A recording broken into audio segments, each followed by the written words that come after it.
O jornalista Paulo Figueiredo, atualmente exilado nos Estados Unidos, participou do evento Encontro pela Liberdade, realizado na Crossbridge Church, nos Estados Unidos, e transmitido pelo coronel Gerson Gomes, onde cumprimentou os advogados da Associação de Familiares e Vítimas do 8 de Janeiro, a ASFAV, que defendem os cidadãos que foram presos em massa a mando do ministro Alexandre de Moraes, do Supremo Tribunal Federal.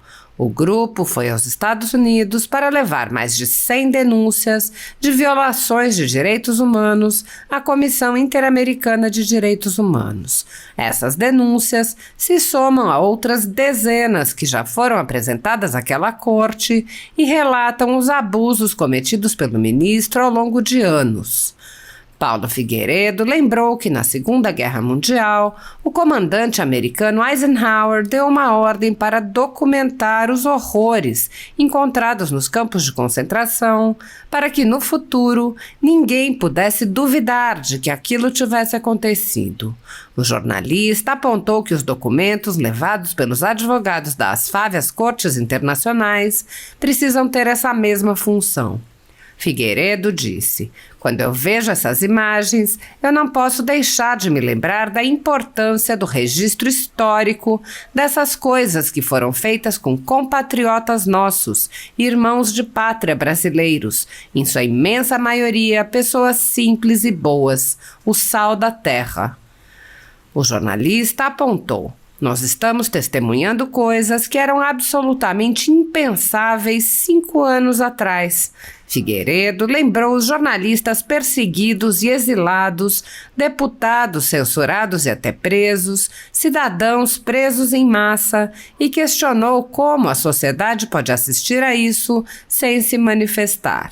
Ele disse: "Eu acho que é uma questão central, porque realmente o silêncio das pessoas comuns é ensurdecedor.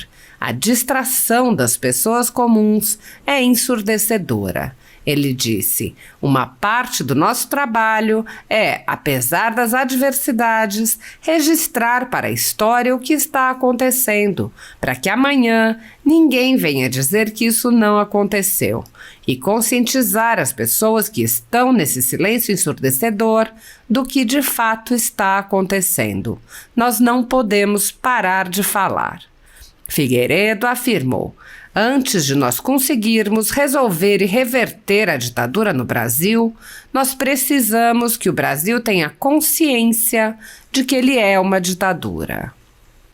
Paulo Figueiredo citou a obra de Solzhenitsyn sobre os campos na Rússia e apontou: "A coisa mais importante do arquipélago Gulag é que Solzhenitsyn disse que para uma sociedade se tornar tirânica, não bastava um grupo tirânico, não bastava o Stalin, não bastava o Lenin. Era necessário que toda a sociedade estivesse corrupta, moralmente corrupta por dentro. Dizia que era necessária toda uma teia de corrupção para que o regime se estabelecesse." O jornalista disse: "E quando a gente olha essas imagens que a gente viu aqui, pensem em quantas pessoas tiveram que ter a sua alma corrompida até o limite para que isso fosse possível." Figueiredo lembrou que, embora seja fácil ver os atos do ministro Alexandre de Moraes, para que coisas como as prisões em massa aconteçam, é preciso que haja uma gama de pessoas dispostas a cumprir ordens ilegais e agir de forma tirânica. Ele disse: "Claro, a gente pode começar pelo Alexandre de Moraes, mas o Alexandre de Moraes tem embaixo dele um delegado da Polícia Federal. Ao lado dele, ele tem os ministros junto nos seus gabinetes, aos assessores e juízes assistentes, a juízes de custódia, a vários agentes penitenciários, a agentes da Polícia Federal, a membros da imprensa, a procuradores, membros do Ministério Público, até polícias militares." O jornalista questionou se há notícias de alguém que tenha se recusado a cumprir ordens manifestamente ilegais. Ele perguntou: "Quantos não foram necessários para que isso acontecesse?" Paulo Figueiredo lembrou a passagem bíblica em que Abraão negocia com Deus para salvar homens justos em meio a uma sociedade corrompida e apontou: E eu digo que o Brasil tem, nesse momento, pelo menos 12 justos, referindo-se aos 12 advogados que ali estavam para denunciar as violações de direitos no Brasil. O jornalista disse: eu acho que, graças a esses 12 justos, o Brasil não vai ter o mesmo destino de Sodoma. O jornalista lembrou que os advogados, assim como a maioria dos presos, são cristãos e disse: quem vai salvar o Brasil vai ser a igreja, não vão ser os homens, vai ser Deus. Ele afirmou que a mudança só será possível se houver fé e disse: e o que significa ter fé? Significa nós realmente colocarmos isso como centro de nossas vidas, a verdade como centro das nossas vidas, a liberdade como centro das nossas vidas.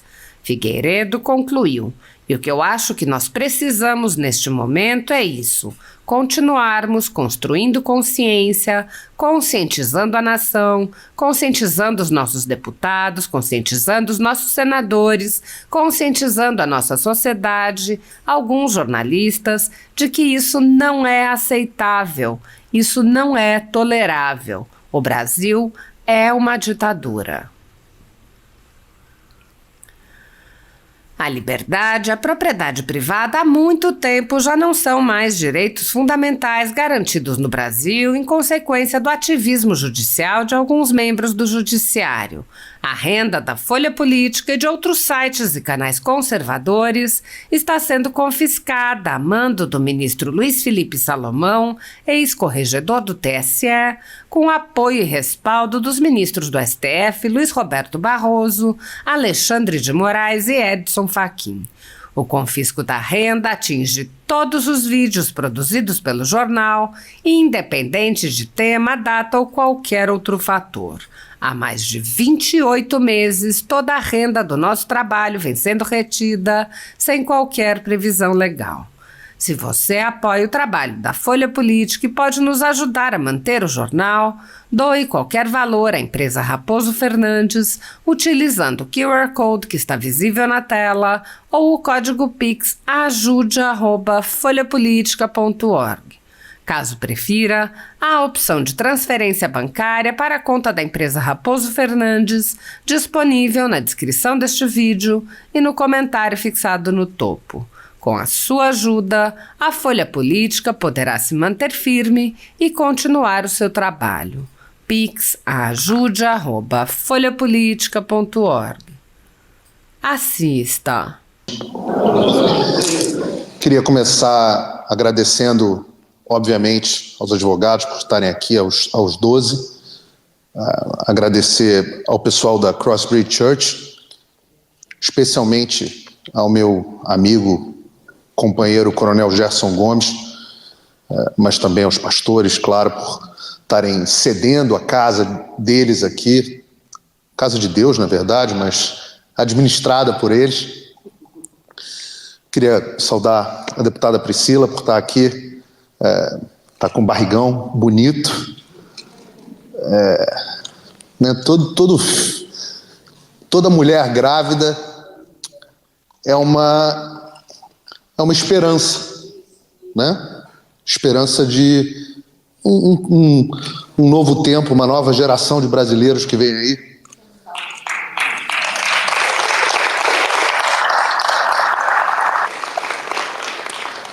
Que eles façam melhor do que nós fizemos com o Brasil.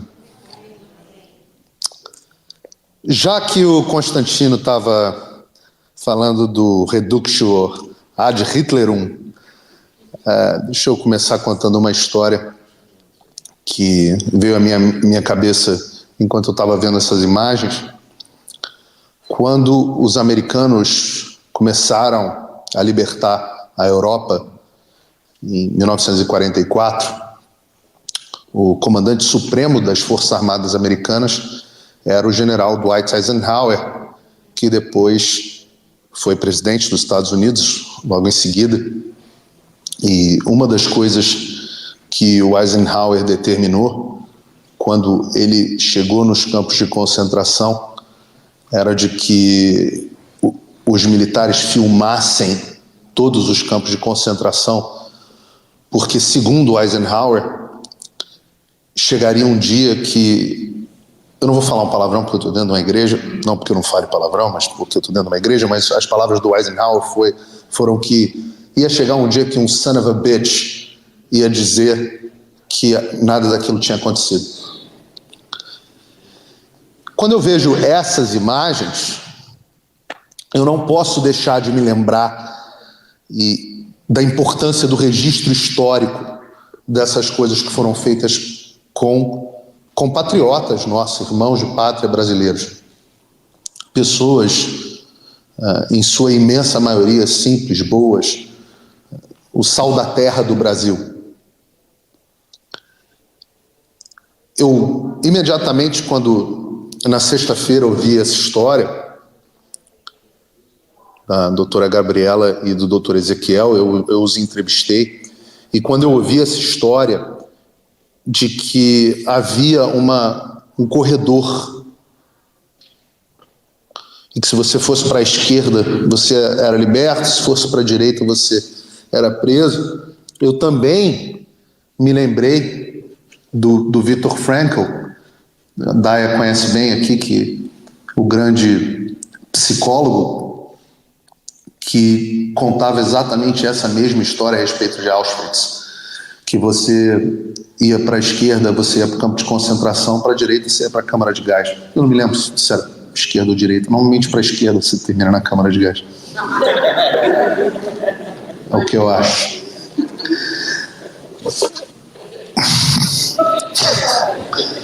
A habilidade de fazer piada com câmara de gás não é para qualquer um.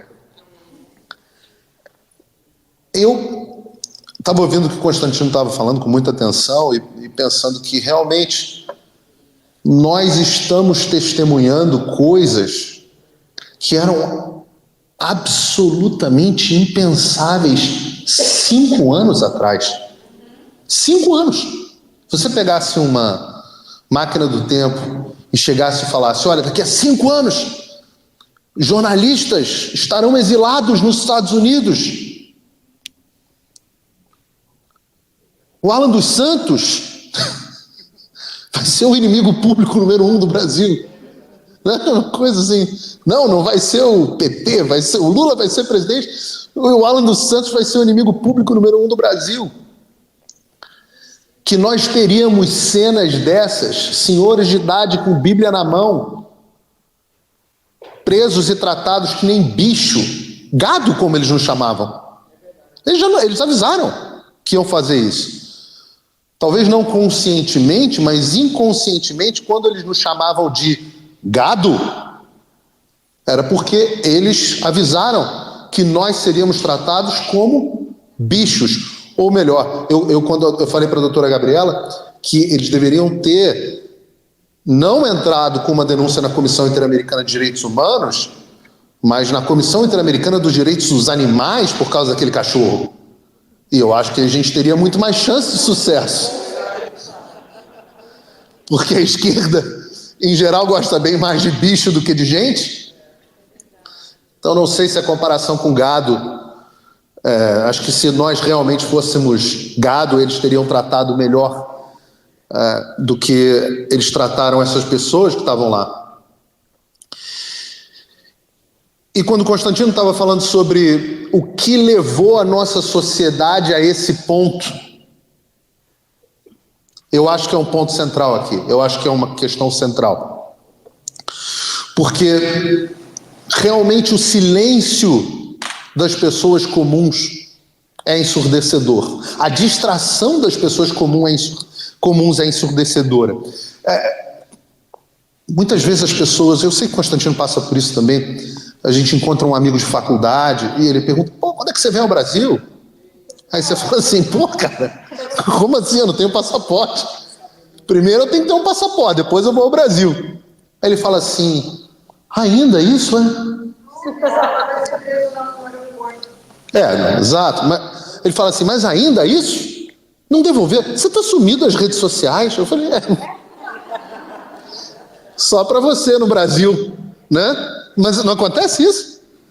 E aí a gente fala assim, estamos falando de pessoas que, sei lá, estudaram com a gente, o Rodrigo também fez a mesma faculdade que eu, economia na PUC, fala assim, pessoas que deveriam ter uma boa formação, uma atenção, elas não estão prestando atenção no que está acontecendo. Da mesma forma que se você perguntar, você sabia que ainda tem dezenas de pessoas presas por causa do 8 de janeiro sem julgamento?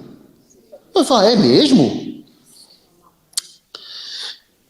Então, uma parte do nosso trabalho é, apesar das adversidades, registrar para a história o que está acontecendo, para que amanhã nenhum son of a bitch venha dizer que isso não aconteceu,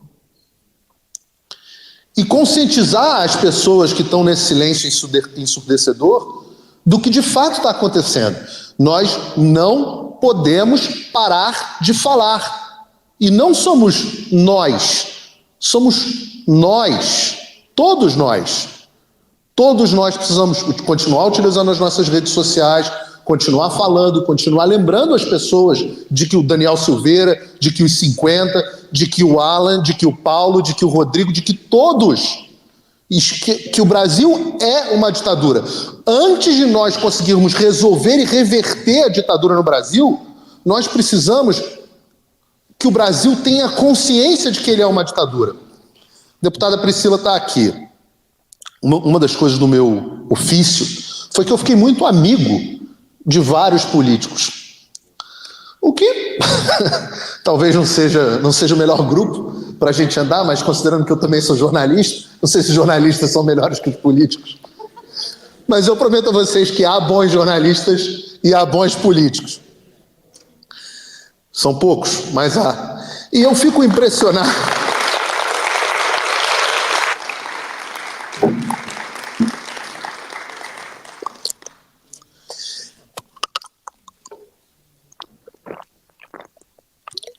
É água mesmo. Não é do Lula, não.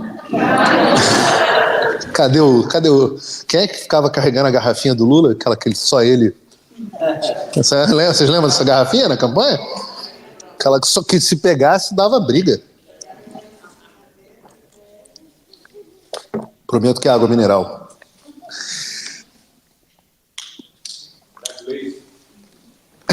Não, mas tinha um cara que era o cara da garrafinha. Eu estou tentando me lembrar qual é o nome dele agora, daqui a pouco eu lembro. Mas, então, nós temos esse processo de conscientização, um processo fundamental.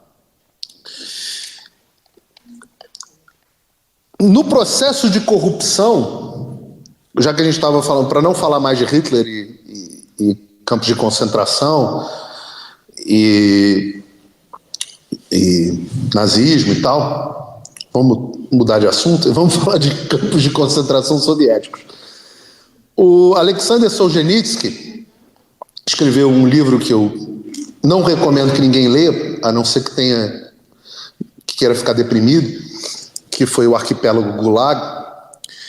E a coisa mais importante do Arquipélago Gulag é que o Solzhenitsyn disse que para uma sociedade se tornar tirânica, não bastava um grupo tirânico, não bastava o Stalin, não bastava o Lenin. Era necessário que toda a sociedade tivesse corrupta, moralmente corrupta por dentro, seja do ponto de vista... A gente está dentro da igreja, né? Então, há dois tipos de pecado. Há o pecado da comissão, que é aquele que você comete, mas há também o pecado da omissão. É quando você vê algo errado e participa desse errado. E o Solzhenitsyn dizia exatamente isso, dizia que era necessária toda uma teia de corrupção para que o regime se estabelecesse. E quando a gente olha essas imagens que a gente viu aqui, pensem em quantas pessoas tiveram que ter a sua alma corrompida até o limite para que isso fosse possível. Ah, claro, a gente pode começar pelo Alexandre de Moraes, mas o Alexandre de Moraes tem embaixo dele um delegado da Polícia Federal. Ao lado dele, ele tem os ministros, junto nos seus gabinetes aos assessores e juízes assistentes, a juízes de custódia, a vários agentes penitenciários, a agentes da Polícia Federal, a membros da imprensa, a procuradores, membros do Ministério Público, até policiais, militares. Senhor Lula, que eu sempre admirei muito pela sua inteligência. Senhor Lula, é para prender? Não, estamos aqui, vamos fazer a operação, vamos prender todo mundo. Poxa, rapaz, as pessoas estavam numa espécie de um transe, né? Não sei, elas achavam que nós estávamos cuidando dela. Não bastam. Eu estou falando do Exército, estou falando do General Dutra aqui. Mas foram vários. Quantos não foram necessários para que isso acontecesse? Quantos receberam uma ordem e viraram e falaram assim: desculpa, isso eu não vou fazer. Desculpa, eu me recuso a botar uma criança dentro de um ônibus e levá-la presa. Eu me recuso a botar dentro de um ônibus esse velhinho que não consegue subir a escada do ônibus. Eu me recuso a deixar presas as pessoas tendo que fazer necessidades dentro de um ônibus. Eu me recuso a botar o nome desse cara no sistema da Polícia Federal. Eu me recuso a ir na casa desses caras que simplesmente, sei lá, talvez tenham xingado o ministro Alexandre no aeroporto de Roma, fazer no domingo uma busca e apreensão na casa deles. Eu me recuso. Quem? Quantos? E aí você repara que o Solzhenitsyn tem toda a razão, e eu não quero me estender tanto aqui, mas eu quero, já que o pastor e doutor Ezequiel citou uma passagem aqui do livro de Gênesis, se eu não me engano foi do livro de Gênesis, estava citando, e que o Gerson e eu vamos chegar em breve no nosso estudo bíblico, mas ele estava falando sobre a situação, sobre a destruição de Sodoma, né, pastor?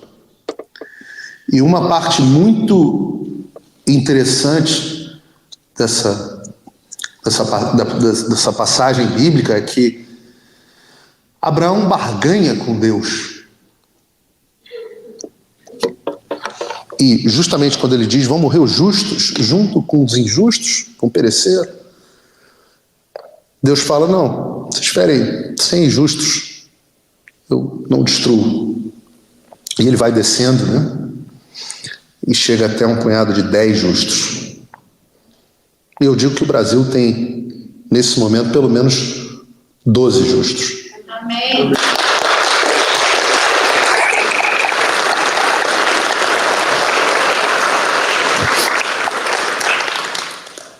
E eu acho que graças a esses 12 justos o Brasil não vai ter o mesmo destino de Sodoma, porque a nossa sociedade não está completamente corrompida, como o Alexandre Solzhenitsyn disse.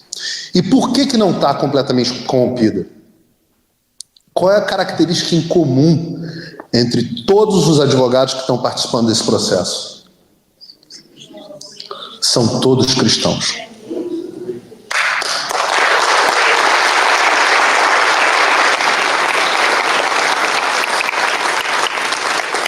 Quem vai salvar o Brasil vai ser a igreja.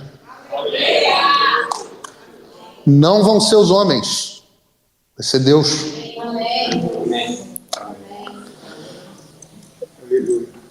E eu tenho fé nisso, porque a Bíblia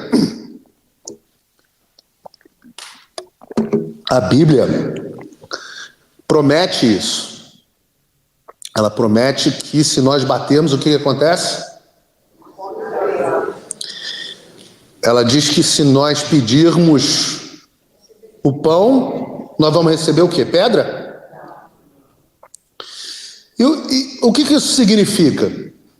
Significa que se nós realmente tivermos fé, e o que significa ter fé? Significa que nós realmente colocarmos isso como centro das nossas vidas, a verdade como centro das nossas vidas, a liberdade como centro das nossas vidas, que isso se cumpre. Amém. E eu tenho fé nisso porque isso acontece comigo.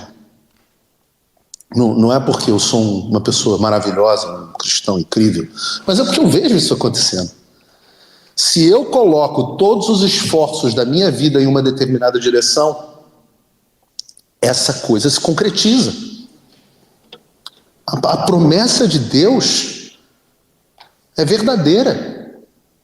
É verdadeira para a gente, é verdadeira para o Brasil. E o que eu acho que nós precisamos neste momento é isso. Continuarmos construindo consciência, conscientizando a nação, conscientizando os nossos deputados, conscientizando os nossos senadores, conscientizando a nossa sociedade, alguns dos nossos jornalistas, de que isso não é aceitável. Isso não é tolerável. O Brasil é uma ditadura. Talvez não ainda ao ponto do que a gente estava citando aqui, da União Soviética, de Auschwitz, até da própria Venezuela. Mas as coisas degringolam muito rápido. E é por isso que eu digo que 5 anos atrás a gente nunca imaginou que isso estava acontecendo. Como é que serão os próximos 5 anos? Depende da nossa fé. É isso.